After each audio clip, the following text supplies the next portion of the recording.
माँ जी ने 2 दिनों से अनाज नहीं खाया। लिक्विड पर कब तक रहेंगी? पत्नी ने मुझसे कहा। क्यों, उनकी पसंद का कुछ बना दो। मैंने पत्नी से सवाल किया। सब कुछ पूछा, जिद भी किया, पर बच्चों की तरह कर रही है।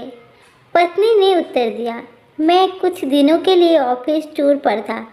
हालांकि जाना ज़्यादा ज़रूरी नहीं था। आते ही नीलिमा ने बताया तो मैं चिंतित हो उठा। बच्चे अपने कमरे में सो रहे थे। मैंने माँ के कमरे में जाकर देखा, शायद वो भी नींद में थी। सामने जूस का आधा भरा गिलास रखा था। मन सहसा बचपन में लौट गया। माँ आंखें बंद करती और हाथों में भात के कौड़ लेकर मुझसे पूछती, कौन खाएगा, कौन खाएगा? मैं झट से उसके हाथों से कौड़ मुंह में लेता और चहकते हुए कहता, मैं खाऊंगा।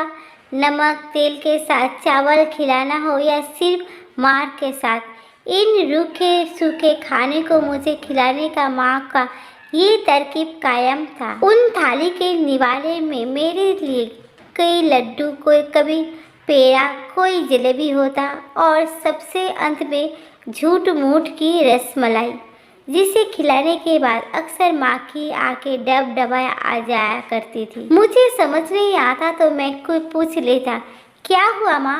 कुछ नहीं रे, वो तेरे लिए जो सपने हैं वही आंखों में उतर आते हैं। उनकी डबडबाई आंखों में मैं पोंछ देता। वो मुस्कुराने लग जाती और मैं उनके गले लग जाता। मैं धीरे धीरे बड़ा होता गया और उन निवालों की कीमत समझता चला गया। ये भी समझता गया कि इस पूरी दुनिया में मैं ही माँ की दुनिया हूँ और मैं माँ की दुनिया की खूबसूरत बनाना चाहता था। उनके सपने पूरे करना चाहता था। माँ के संघर्ष को मैंने जाया नहीं जाने दिया। आज हमारे घर में थाली पकवानों से सजी रहती है, पर गरीबी के दिनों के संघर्ष ने माँ को असमय बीमार और कमज़ोर कर दिया है। माँ को अचेत और भूखा सोते देख मेरा मन अपराध से भर गया।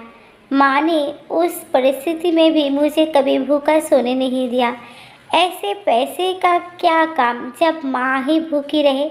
मैं उन्हें इस हाल में देख तेज कदमों से किचन में गया। एक थाली में थोड़ा खाना लिया और माँ, मैंने उन्हें आवाज़ दिया। उन्होंने आंखें खोलकर मुझे देखा और धीरे से उठ बैठी। आ गया तू? कब आया? अभी आया माँ। अच्छा चलो ये खा लो।